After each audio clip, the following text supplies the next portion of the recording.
वो किसी कदर नशेब में था और बुलंदी पर सड़क नजर आ रही थी। एक गाड़ी उस सड़क पर से गुजरी तो इसने हैरत से गहरी गहरी सांसें ली। बाज़-औक़ात वाक़यात क्या दिलचस्प खेल दिखाते हैं। वो कई घंटों तक सड़क की तलाश में मारा मारा फिरता रहा था और मुमकिन है वो सड़क के किनारे किनारे ही सफ़र करता रहा हो। तिल की ओट में पहाड़ ओझल वाली बात थी। इसे सड़क नज़र नहीं आ रही थी, लेकिन सड़क ज़्यादा दूर नहीं थी। इसने किसी मुनासिब रास्ते की तलाश में निगाह दौड़ाई और फिर सख्त ढलान देखकर उसकी जानिब चल पड़ा। घोड़ा अब उसके इशारों पर अमल कर रहा था। उसने शायद दरख्तों के पत्तों से अपना पेट भर लिया था, इसलिए उसके अंदाज में किसी किस्म की सरकशी नज़र नहीं आ रही थी। ढलान अबूर करके वो सड़क पर पहुंचा और सड़क के दोनों समत निगाह दौड़ाने लगा। फिर उसे अंदाज़ा हो गया कि आने वाली समत कौन सी थी और वो किस समत जा रहा था।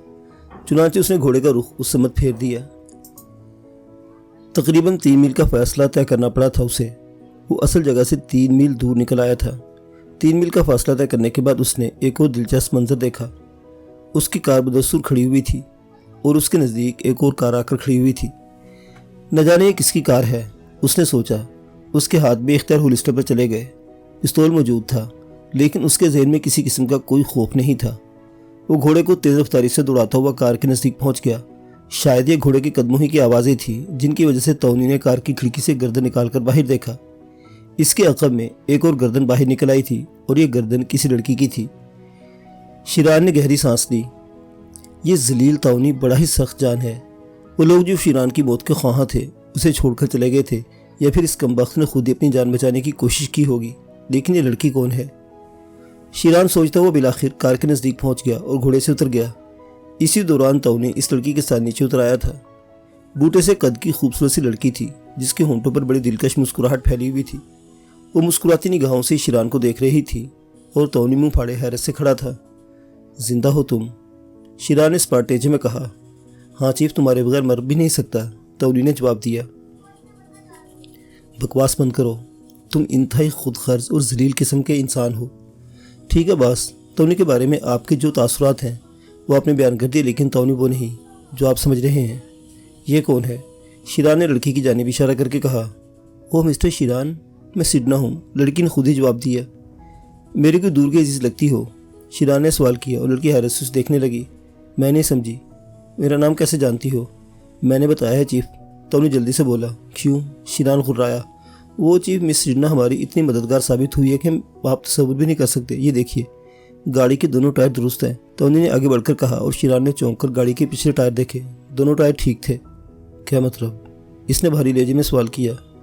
बस चीफ, जिन हालात से हम गुजरे वो तो तुम्हारे इल्म में ही है। हमारे बदबख्त दुश्मन गालिबन मुझसे ज़्यादा दिलचस्पी नहीं रखते। वैसे भी चीफ, उस वक्त इसके अलावा कोई और तरकीब मेरे जहन में नहीं आई कि मैं कार के निचले हिस्से में रेंग जाऊँ। वो लोग यहाँ आए, कुर्बो जवार में देखा, फिर किसी को ना पाकर नशेब में उतर गए। शायद तुम्हारी तलाश में थे। चीफ, तुम्हें कोई मुश्किल तो पेश नहीं आई? तौनी ने सवाल किया। नहीं नहीं, बिल्कुल नहीं। वो लोग मेरे पास पहुँचे और फिर उन्होंने मुझसे एक खुले मैदान में चलने की दरख्वास्त की। मैदान में पहुँचकर उन्होंने पोलो स्टिक्स निकाली और फिर रात भर हम पोलो खेलते रहे। शिरान ने जवाब दिया और तौनी हंस पड़ा। यकीनन इन सबको शिकस्त हो गई होगी चीफ, उसने हंसते हुए कहा। बकवास बंद करो। ओह अच्छा, ठीक है चीफ, मैं तो आपको मिस सिडना की कहानी सुना रहा था। थोड़ी देर के बाद बेचारी मिस सिडना इधर से गुजरी और मैं जल्दी से गाड़ी के नीचे से निकल आया। मैंने उनसे कार रोकने की दरख्वास्त की और वो कार रोककर मुझसे मेरा अहवाल पूछने लगी। तब मैंने अपनी दर्दनाक दास्तान सुनाई और चीफ, ही मिस सिडनी इतनी कुशादा जहन और फराख दिल की मालिक हैं कि उन्होंने मेरी पूरी मदद की। हम लोग यहाँ से काफ़ी दूर जाकर एक पेट्रोल पंप से मैकेनिक को पकड़ लाए। उसका पंक्चर लगाने का तमाम सामान भी मिस सिडना की गाड़ी के जरिए यहाँ तक पहुँचा है। मैकेनिक ने पंक्चर लगाए और इसके बाद मिस सिडना उसे वापस छोड़ने भी गई। चीफ, ये मामूली बात नहीं। इन तमाम कामों से फारिग होने के बाद उन्होंने आपका इंतज़ार भी किया। मैंने उन्हें तमाम सूरत हाल बताई। चीफ, तो मिस सिडना ने मशवरा दिया कि मिस्टर शिरान का इसी जगह रुक कर इंतज़ार किया जाए। मैंने कहा कि मैं तन्हा नहीं रह सकता, ये मेरी सबसे बड़ी कमज़ोरी है कि तन्हाई मुझे मौत से बदतर महसूस होती है। तो उन्होंने मेरी मैयत कबूल कर ली और चीफ इसके बाद से अब तक यहाँ मौजूद है। आपने देखा मिस सिडना, मैंने आपसे दावा किया था कि मेरे चीफ पर काबू पाना आम लोगों की बस की बात नहीं। अरे इन पर काबू पाने के लिए पूरी बटालियन की ज़रूरत है और आप देख लीजिए कि वापस आ गए। तो उन्होंने शिरान को मस्का लगाते हुए कहा। बहुत खूब, बिलाशुबा आप फराख दिल हैं मिस सिडना। सारी रात किसी के लिए बेकार का इंतज़ार करना आसान बात नहीं है। शिरान ने किसी कदर तंज़ी अंदाज में कहा। वो मिस्टर शिरान, दर हकीकत मिस्टर तौनी मेरी मदद के मुस्तहिक थे। वैसे मैं आपके बारे में तशवीश का शिकार हूँ। कौन थे आपके दुश्मन और क्यों दुश्मनी कर रहे हैं आपसे? क्या हुआ उनका? क्या वो फरार होने में कामयाब हो गए? क्या आपकी उनसे जंग भी हुई? सिडना ने एक साथ कई सवाल पूछ डाले और शीरान अजीब सी निगाहों से उसे तकने लगा। फिर बोला, नहीं नहीं मिस सिडना, वो सब बेहद शरीफ आदमी थे। थोड़ी देर तक मुझे तलाश करते रहे, इसके बाद उन्होंने वक्त ज़ाया करना मुनासिब नहीं समझा और चले गए। लेकिन आप सारी रात कहाँ रहे मिस्टर शीरान? जंगलों में भटकता रहा। दरअसल मैं इन रास्तों से नावाकिफ़ हूँ, शीरान ने जवाब दिया और फिर घोड़े की पूंछ पर हाथ मारकर उसे दूर भगा दिया। घोड़ा दोबारा नशेब में उतर गया था। तो मिस सिडना, आपका शुक्रगुजार हूँ कि आपने कार के टायरों को दुरुस्त कराने में मेरी मदद की। मैं आपकी क्या खिदमत कर सकता हूँ?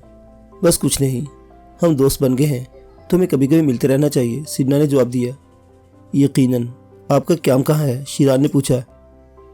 एवेन्यू बोथम स्क्वायर, बैंकॉक, सिडना ने जवाब दिया। यकीनन यकीनन, तुम्हें तो मिस सिडना के बारे में बहुत कुछ मालूम हो गया होगा, शीरान ने मुस्कुराकर कहा और टोनी हंस पड़ा।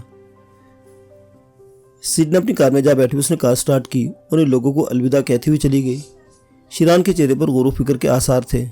फिर वो कार में आ बैठा और टोनी से बोला, ये लड़की फिर नहीं मालूम होती थी।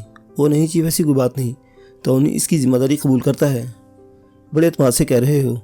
हाँ जी, इस लड़कियों के बारे में मेरे तजुर्बात को किसी तरह चैलेंज नहीं किया जा सकता, टोनी ने जवाब दिया और शीरान ने गर्दन हिला दी। कार बैंकॉक की तरफ जा रही थी। रात भर की थकन शीरान पर मुसल्लत थी। पुरस्कून नींद नहीं सोया था, इसलिए बदन को बहुत से हिस्से अब भी दुख रहे थे, ताहम वो इनका इजहार नहीं करना चाहता था। टोनी पूरी इत्मीनान निगाहों से कुर्बो ज्वार के मनाजिर देख रहा था। उसने चौंक कर पूछा, अरे हाँ चीफ, वो तुम्हारे दुश्मनों का क्या हुआ? फजूल बातों से गुरेज करो टोनी, तुम्हें उनसे कोई दिलचस्पी नहीं होनी चाहिए। क्या मतलब चीफ? कुछ नहीं टोनी, मैंने तुम्हें हर मरहले पर एक खुदगर्ज किस्म का इंसान पाया है। ओ नहीं चीफ, टोनी तुम्हारा वफादार है, टोनी ने जवाब दिया और शीरान गर्दन हिलाने लगा। इसकी निगाहें विंड स्क्रीन पर जमी हुई थीं। कभी कभी वो अतराफ में भी देख लेता। वो अभी तक अपने दुश्मनों में उलझा हुआ था। सारे के सारे तो खत्म न हो गए होंगे, लेकिन वो इस तरह इसके पीछे क्यों पड़े थे कि जान गंवा बैठे? इस सवाल का जवाब इसके ज़हन में नहीं आ रहा था। थोड़ी देर तक कार ड्राइव करने के बाद उसने कार को सड़क से उतारा और एक तरफ रोक दिया। टोनी चौंक कर उसे देखने लगा। खैरियत चीफ, क्या बात है? उसने सवाल किया,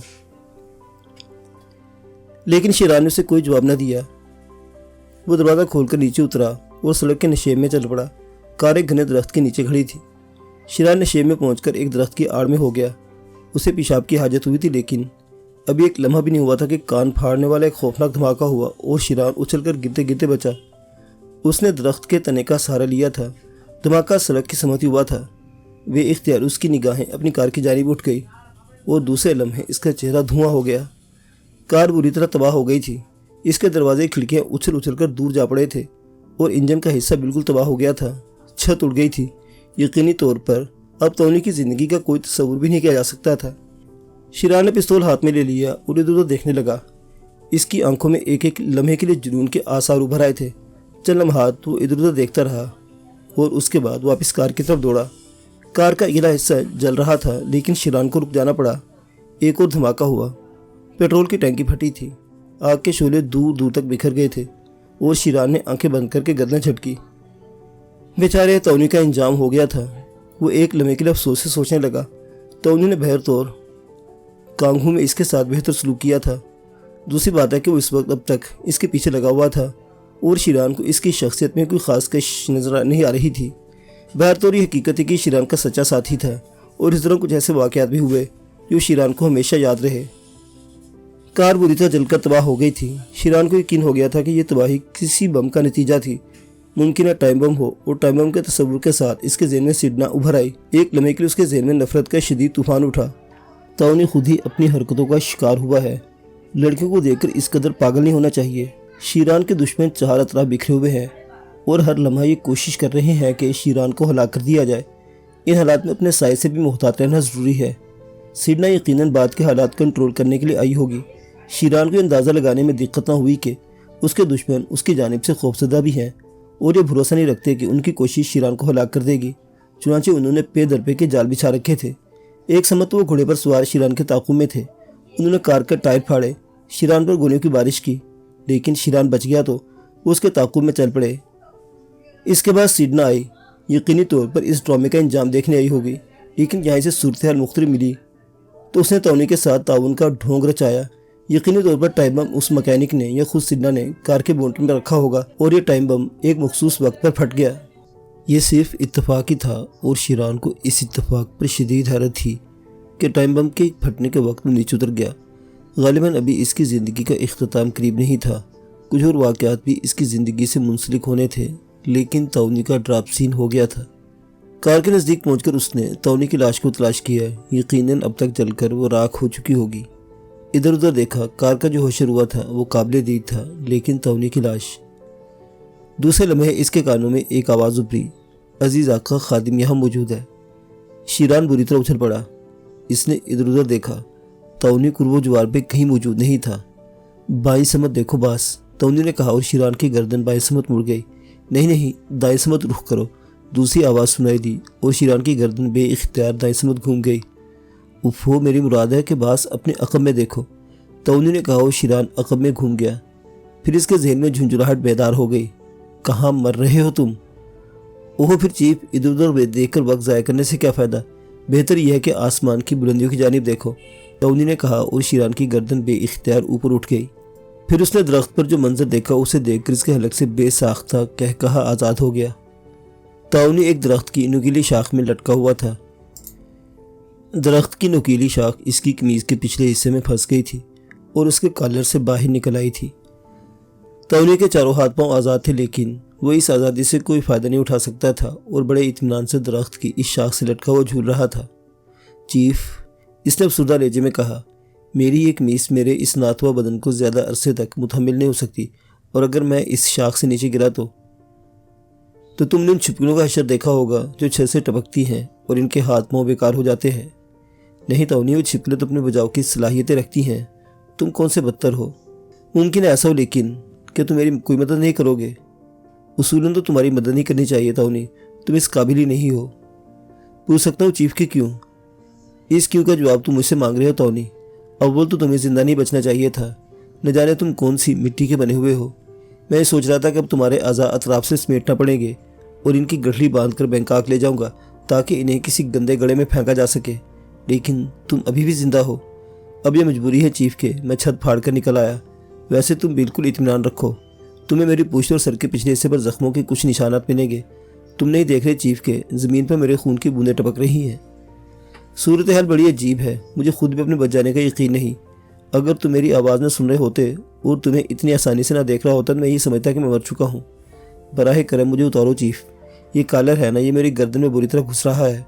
अगर मैं हाथों से उसके बटन खोलने की कोशिश करूँ तो कमीज़ ढीली हो जाएगी। इसके बाद चीफ, इसके बाद।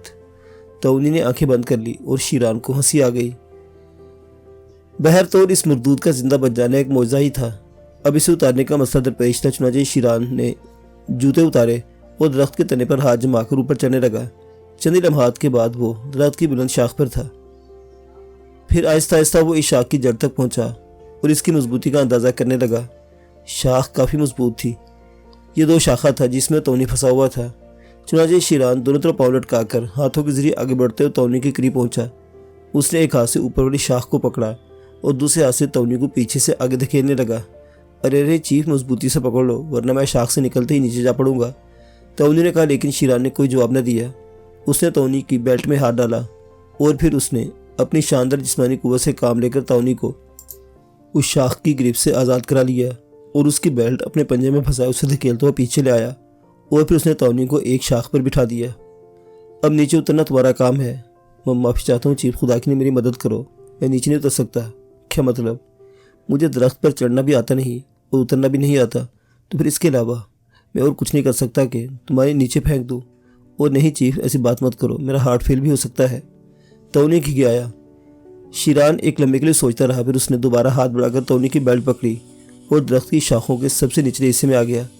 यहाँ से ज़मीन का फासला ज़्यादा नहीं था। चुनांचे इसने इत्मीनान से तौनी को नीचे छोड़ दिया और तौनी की दिलखराज चीख गूंज उठी। ज़मीन पर वो दरहकीकत छिपकली की मदद गिरा, लेकिन फिर उठकर खड़ा हो गया। अब समझ में आया चीफ, ये छिपकलियाँ बड़ी चालाक होती हैं। अरे ये तो कोई मुश्किल काम नहीं है। अपने कपड़े झाड़ता हुआ कह रहा था। पुश्त के मुख्तलिफ हिस्सों से खून धब्बे थे।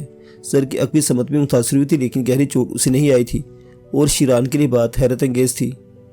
दोनों ही बच गए थे और जिस तरह बचे थे वो वाकई एक हैरत अंगेज़ वाक़या था। शीरान उसे देखता हुआ बोला, तुमने देख लिया सिडना को?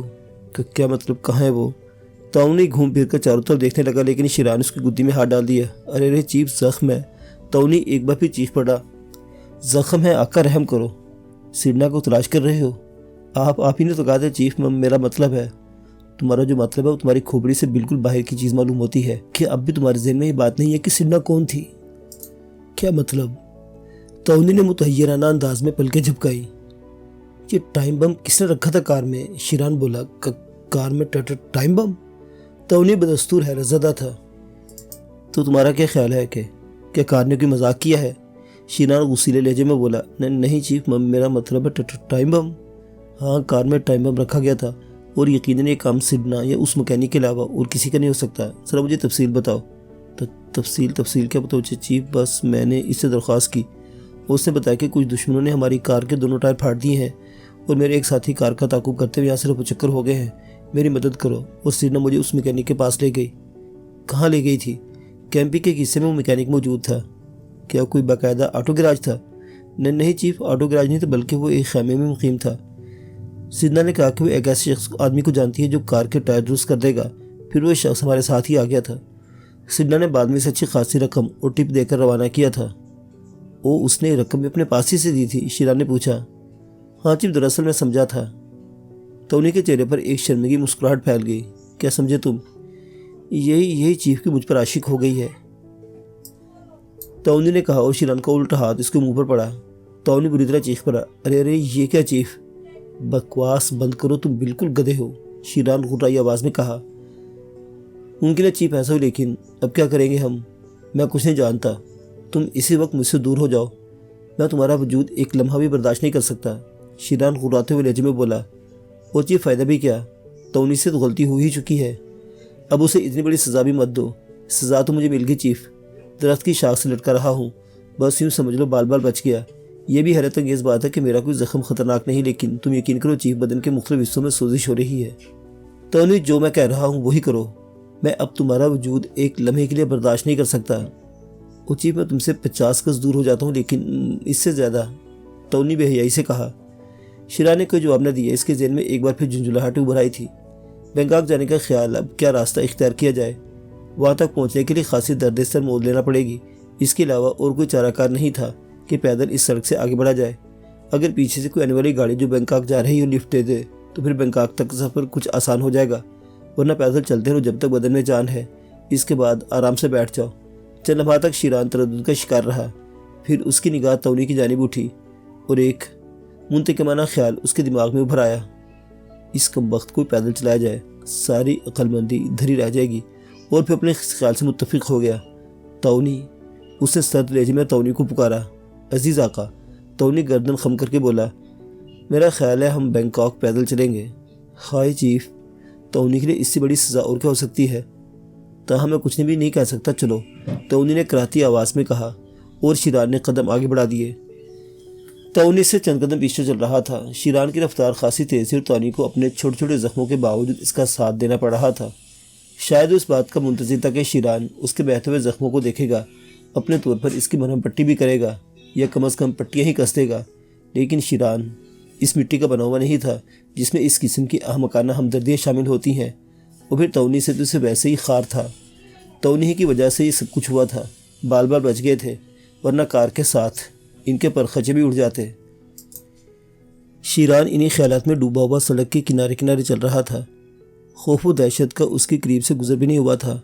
हालांकि उस पर पे दर पे हमले हो रहे थे और उसके दुश्मन हर कीमत पर उसे हलाक कर देने के ख्वाह थे, लेकिन शिरान को ऐसी बातों की परवाह नहीं होती थी।